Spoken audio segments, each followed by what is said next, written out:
All right, so I decided today I'm gonna do a Bareshaft tuning video.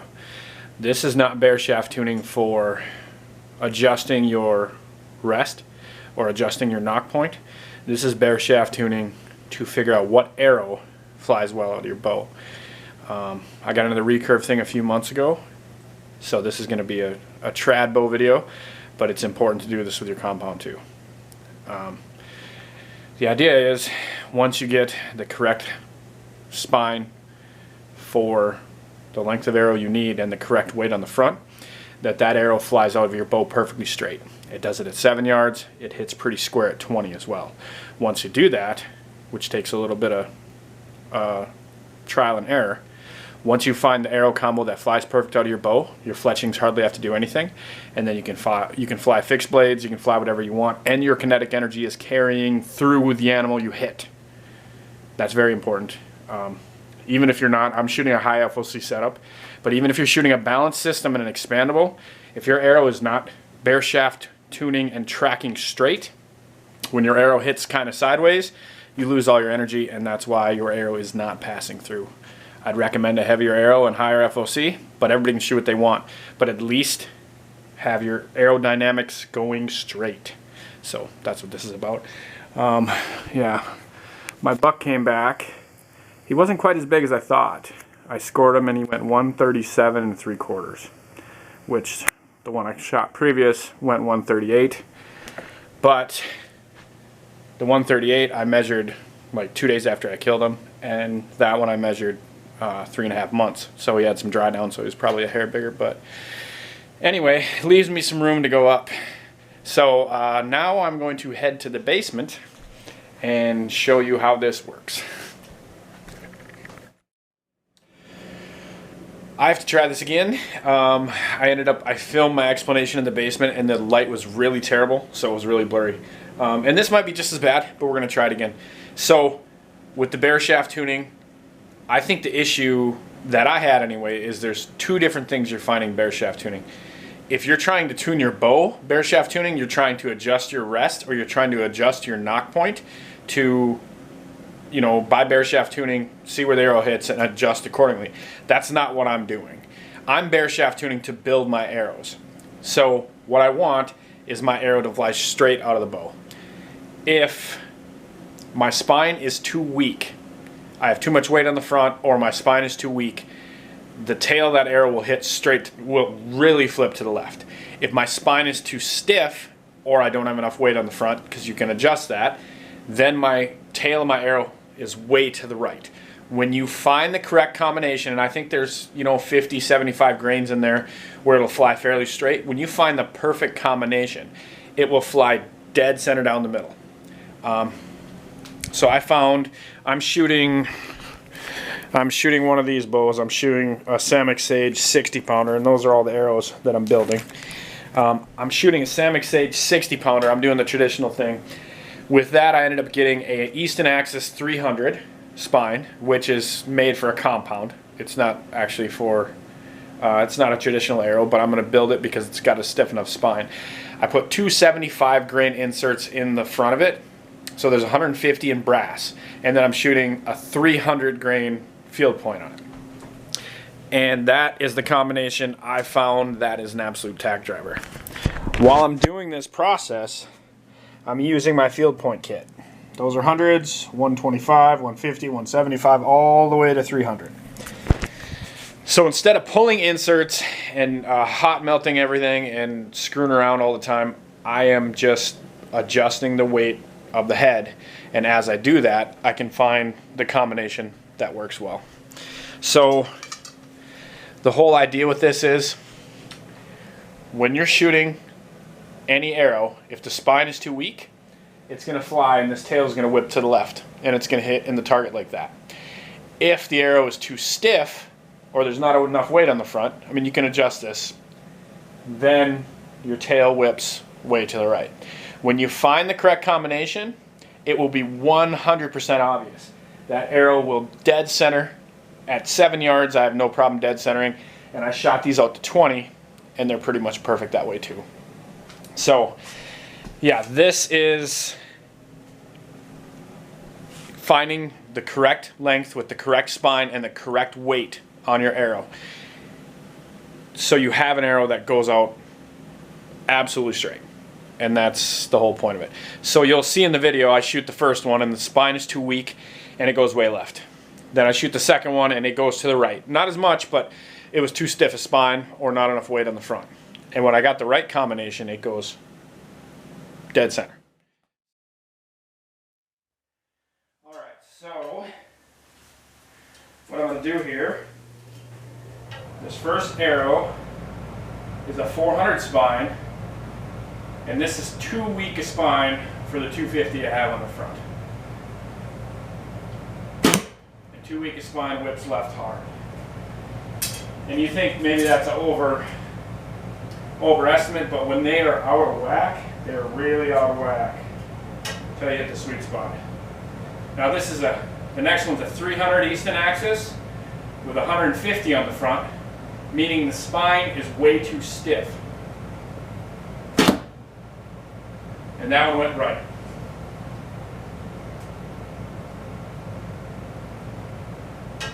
This last one is an Easton axis 300 with 450 grains up front, 150 in brass and a 300 grain field point.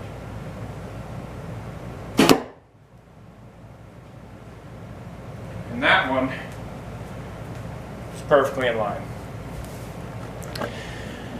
So when you're testing your arrows, these are all cut to the same length. As you can see, that little arrow doesn't penetrate much, and it's going sideways, so how can it? But this 750 grain arrow, that flies, it's perfect. It is exactly in line with where I'm shooting from. So that's my method. Like I said, you can cut arrows down to stiffen them up. You can leave them long to make them weaker, and then just keep adjusting the weight. However you do it, I like cutting them the distance I want, adjusting the weight till it flies, and then I weigh them and shoot them and see what I like. And I can do that with the 300s. I'm going to do 340s next, and if they fly much better and are still hitting hard, I may hunt with those. We'll see how much distance I gain. I think with this game, you're 25 yards and under. That's what I'd feel comfortable shooting. So, I don't know. As long as you make sure that arrow is tracking straight out of your bow, all that energy is going to go through that deer, and it's going to be a pass-through. All right, so this is the arrow I just shot. And I had to do a little, Easton has a 75 grain brass insert, so I couldn't get them to fly with 300s on the front. So I shoved 2 in there, and I just hot melted them. Of course, I couldn't get one out, but with that 150 in the front and then 300 grain points, they flew spectacular. They blew my mind. So I had 9 arrows for my V3 that wouldn't noctune for the V3 the way they were fletched, because I wasn't doing my own fletching at the time. So I ripped all the feathers off them, and I double inserted every one of them. So these are all 752 grains, or it's in that ballpark. But anyway, then I bought a jig. These are 37 bucks. You stick your arrow in there. I wipe the arrow off first with alcohol, just because alcohol takes off the oil off my fingers. You buy feathers online or from your local guy or whatever. And some of them I got to sand down a little. These are pretty cheap. I think it was 12 bucks for 50 of them. Now the jig,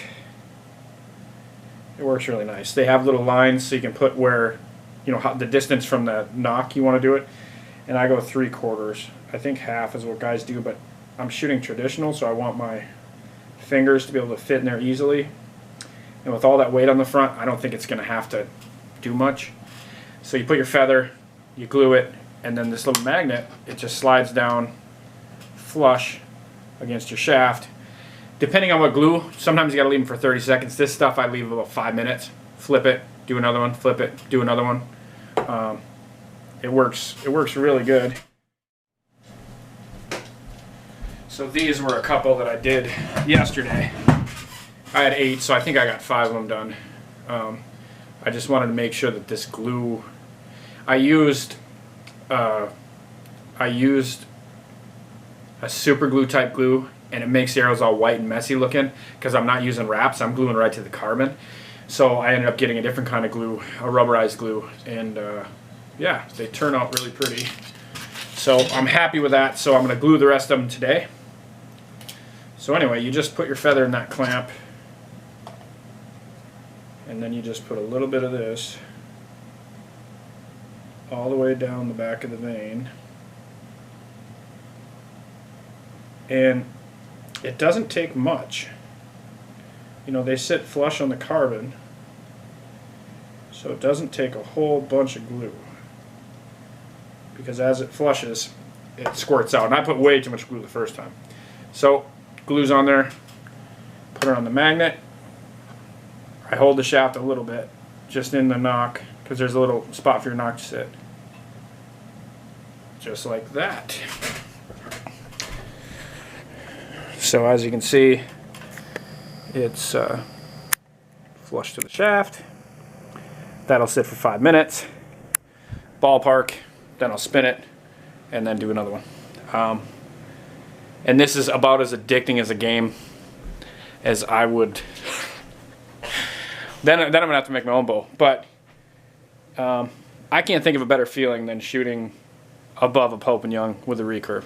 And I've got some stands that are really close in the thick, and I got to practice out of the saddle and see how that works, but this is going to be fun.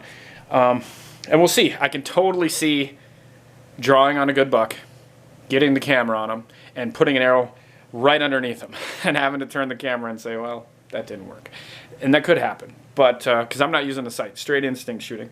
But anyway, I'm going to get the snowmobile going, go out to the hay bales, and we'll see how they fly. Yeah, we got a lot of snow.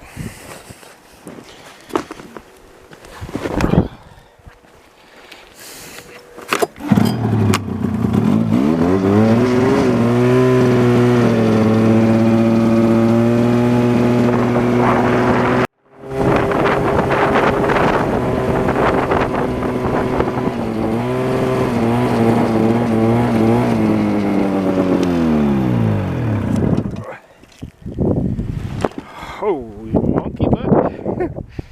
Yeah. I had a trail out here.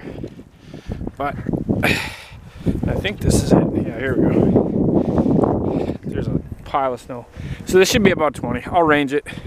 And then we'll see if this thing, how these new ones shoot. I'm excited, man. So when I watched the video in the basement. It's clear I gotta get a new camera. This thing's terrible. But when I said that a weak shaft to go left, I don't mean it'll hit left on the target. I mean the back of the arrow go way left. And the stiff spine, the back of the arrow goes super right. I'm just trying to get them to track perfect. So they're going in a straight line. And when you find the right arrow, that's what it does. So we'll see how these do.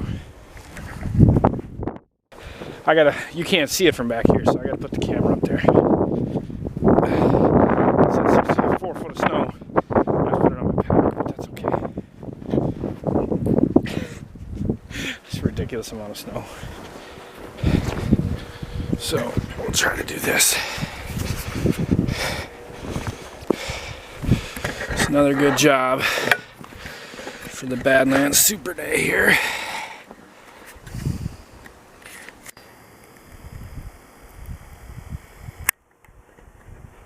Alright.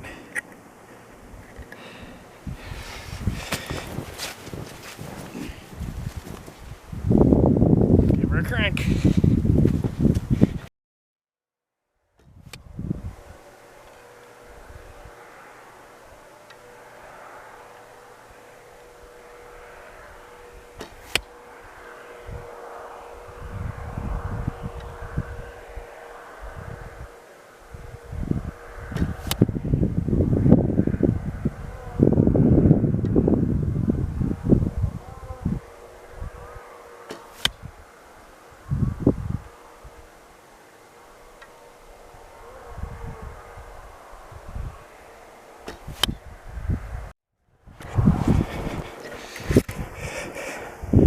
Well, that's pretty decent. So that's 20 yards. I'm shooting a, I'm shooting a 60-pound Samick Sage probably 500 shots in, something like that. I just built these arrows. These are 750 grains plus the knock, plus the feathers, in that ballpark. So they're heavy, but those would all kill a deer. So I'm happy with it. It's gonna be fun. Now I think I should go fishing. Although I'll be the only one on the lake because I'll have to take that. Kind of like being the only one on the lake. See, the great thing about bow hunting is people can't, when there's no snow, they can't follow your tracks. Ice fishing drives me crazy. People will, if you go fishing on a random lake, anywhere in the lake, people will see your tracks. The next day you'll get there and somebody will be there. You can drill holes in the center in 90 feet of water. We've done that. We accidentally drilled, and the next day we came and somebody was set up there because they follow your tracks, because people don't have the wherewithal to go find their own fish. With deer hunting, it's way too much work. So that's why I love archery, because you can follow me, but you're gonna have to follow me a lot, and even then you're not gonna get the deer. But I'm happy with this. I'm gonna go fletch the rest of those, maybe head out and get a little bit of use. It's kind of nice out. All right, so